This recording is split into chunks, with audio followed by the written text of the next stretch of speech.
बिस्मिल्लाहिर्रहमानिर्रहीम। आज हम बात करेंगे कि केपीके के अंदर जो असम्बली है और पीटीआई की जो हुकूमत है वो जो शोर कर रही है, और इसके साथ साथ अमीर गंडापुर की कल की जो है वो मीडिया से टॉक जो है, उससे ये अंदाज़ा लगाया जा रहा है कि जो मखसूस नशिस्तों का फ़ैसला हुआ है सुप्रीम कोर्ट ने, उसके बाद केपीके की जो गवर्नमेंट है वो इंतहाई कमज़ोर विकेट पर है। अब हम बात करते हैं कि केपीके के अंदर टोटल जो हाउस है वो कितने अफराद पे मुश्तमिल है और उसमें पार्टी पोजीशन क्या है। तो जो सीटें हैं, जो हाउस है खैबर पख्तूनख्वा असम्बली का, वो 145 के ऐवान पर मुश्तमिल है, जिसमें से जो है वो 58 सीटें जो हैं वो पीटीआई की हैं जो इंतखाबात जीते हैं। 35 अफराद वो हैं जो आज़ाद जीते थे और जिनका जो है वो फिर उधर इलाक हुआ कि जनाब हम जो है वो पीटीआई का हिस्सा हैं, जो भी ये फ़िल्म फ़कीरी चलती रही है। अब जनाब जो रिज़र्व सीटें हैं वो हैं 25, और जो सुप्रीम कोर्ट का फ़ैसला आया है, इस फ़ैसले के मुताबिक वो 25 सीटें जो हैं वो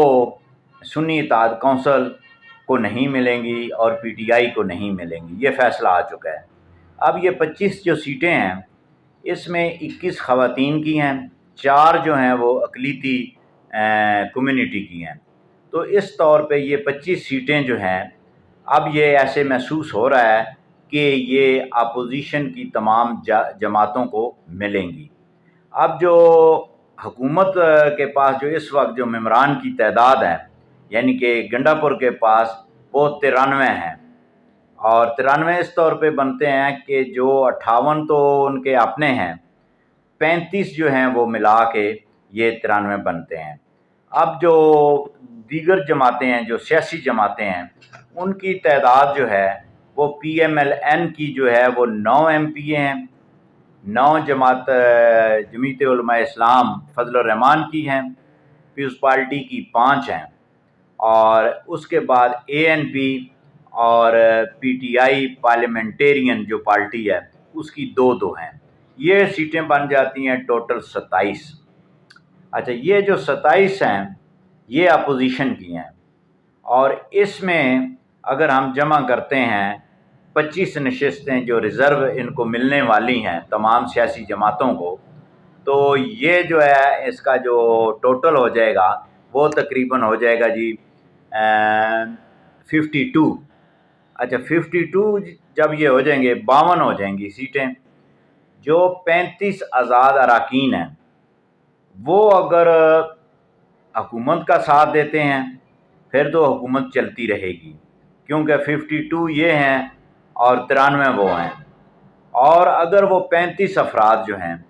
जिन्होंने अभी फ़ैसला करना है कि हमने हुकूमत के साथ जाना है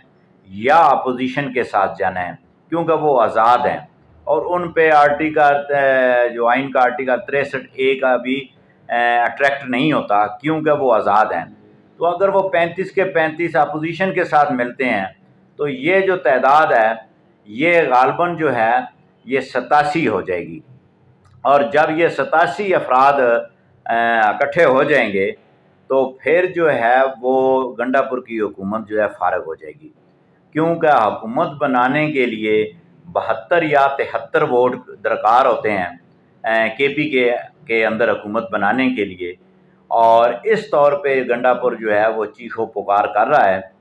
अच्छा, दूसरी तरफ जो सियासी मंजरनामा है वो यही सियासी मंजरनामा नज़र आ रहा है कि जो आज़ाद अरकान हैं, जो इस वक्त पूरे मुल्क के हालात हैं, जो सियासत का मौसम है, उसमें मुझे ऐसे महसूस होता है कि ये 35 के 35 अफराद अपोजिशन बेंचों पे बैठेंगे,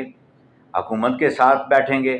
हुकूमत के ख़िलाफ़ बैठेंगे, और हो सकता है इनमें से 35 बाज़ाब्ता तौर पे हो सकता है फजल रहमान जमात को ज्वाइन कर लें, हो सकता है PMLN को ज्वाइन कर लें, हो सकता है पीपल्स पार्टी को ज्वाइन कर लें, कुछ तादाद, कुछ हो सकता है वो इंडिपेंडेंट ही रहें, भाई ठीक हम अपोजिशन के साथ बैठते हैं। तो उसके बाद फिर जो गवर्नर साहब होंगे جو غالباً جو ہے وہ جن کے بڑے تذکرے ہیں کے پی کے اندر، تو وہ ان کو کہیں گے کہ اب آپ اعتماد کا ووٹ لیں، یہ آئینی بات ہے۔ اور جب وزیر اعلیٰ گنڈا پور جو ہے وہ اعتماد کا ووٹ لینے میں ناکام ہوگا تو پھر جو ہے اس کو حکومت چھوڑنی پڑے گی، وزیر اعلیٰ شپ چھوڑنی پڑے گی، پھر قائد ایوان جو ہے وہ نیا جو ہے منتخب کیا جائے گا۔ اچھا، یہ جس طریقے سے یہ کام آگے بڑھ رہا ہے، تقریباً مجھے لگتا ہے یہ ہے کہ 1 مہینہ 1.5 مہینے کے اندر اندر ایک کام پہ ویسی۔ اچھا، کم جڑا پونا نا جی، وہ کم انج پاؤ سی کہ ہو سکتا ہے کہ مسلم لیگ نون اور پیپلز پارٹی مل کے فضل الرحمان کے کینڈیڈیٹ کو وزیر اعلیٰ نامزد کریں کے پی کے اندر، کیونکہ اس کی 9 سیٹیں ہیں اور قومی اسمبلی میں بھی ہیں۔ چونکہ جو پیپلز پارٹی ہے اس کا گورنر آلریڈی موجود ہے، وہ ایک آئینی پوسٹ لے چکے ہیں، اور نواز شریف کا جو ویژن ہے، جو نواز شریف جو سوچ رہا ہے، مجھے یہ اندازہ ہو رہا ہے کہ فضل الرحمان کو جو ہے وہ وزیر اعلیٰ دیں گے کہ آپ حکومت کریں کے پی کے اندر، اور اس کے ساتھ ساتھ جو سپیکر ہوگا وہ ڈپٹی سپیکر جو ہے وہ، اور اس کے ساتھ جو اہم وزارتیں ہوں گی صوبائی، وہ پی ایم ایل این لے گی،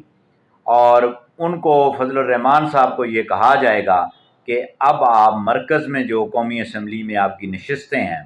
اس میں آپ ہمارا حکومتی ساتھ دیں۔ ویسے تو ضرورت نہیں رہی کیونکہ 2/3 اکثریت پی ایم ایل این کو مل چکی ہے، لیکن چونکہ یہ سیاستدان ہیں جب مسلم لیگ والے، تو یہ سیاست کو بڑے بہتر انداز میں چلانا جانتے بھی ہیں اور سمجھتے بھی ہیں، تو یہ فضل الرحمان صاحب کو بھی جو ہے وہ انگیج کر لیں گے، اور جب انگیج کریں گے تو ہو سکتا ہے فضل الرحمان صاحب کو بھی کسی کی چیئرمینی وغیرہ مرکز میں دے دی جائے، اور اس کے بعد جو ہے پھر گنڈا پور اور یہ سارے جو ہے وہ سارا شیڈیول جو ہے وہ ان کا متاثر ہو جائے گا، پھر ان کی گرفتاریاں بھی عمل میں لائی جائیں گی، کیونکہ بہت ساری عدالتوں سے وارنٹ گرفتاری بھی گنڈا پور کے نکل چکے ہیں، تو یہ پھر گرفتاریاں ہوں گی، پھر اس کے بعد جو ہے نہ پی ٹی آئی کا جو ہے وہ دھرنا ہوگا، نہ احتجاجی کال آئے گی، تو یہ مجھے لگتا ہے آئندہ 1.5 ماہ تک جو ہے وہ کے پی حکومت کے لیے جو ہے وہ بڑا سرپرائز ہوگا، اور وہاں کے لوگوں کا بھی، جس طرح یہ موت واقعہ ہوئی ہے، یعنی کہ جو حکومتی مشینری نے جس انداز سے اپنی نااہلی ثابت کی ہے، اس سے بھی یہ ظاہر ہوتا ہے۔ یہ سیالکوٹ ڈسکا کی جو ڈیڈ باڈیز آئی ہیں تو وہاں پہ جو پوزیشن کافی جو ہے وہ ویک ہے، عوامی ویلفیئر کے منصوبے وہاں پہ کوئی اتنے بہتر انداز میں نہیں چل رہے جتنے بہتر انداز میں پنجاب کے اندر چل رہے ہیں۔ تو یہ ایک تجزیہ سا تھا کہ میں نے کہا چلیں آپ سے میں شیئر کرتا ہوں، تاکہ جو ہے وہ کے پی کے اندر، چونکہ گورنر جو کنڈی صاحب ہیں وہ بھی بیان داغ رہے ہیں، گنڈا پور بھی بیان داغ رہے ہیں، تو ان بیانات سے یہ محسوس ہو رہا ہے کہ کہیں نہ کہیں ہلچل موجود ہے۔ ٹھیک ہے جی، وہ آئینی طور پہ ہو یا غیر آئینی طور پہ، گنڈا پور کا یہ بیان بھی کہ جناب غیر آئینی طور پہ یہ سب کچھ کر سکتے ہیں، لیکن جب اسمبلی کے اندر تبدیلی آئے گی تو وہ سارا آئینی ہوگا۔ بہت شکریہ۔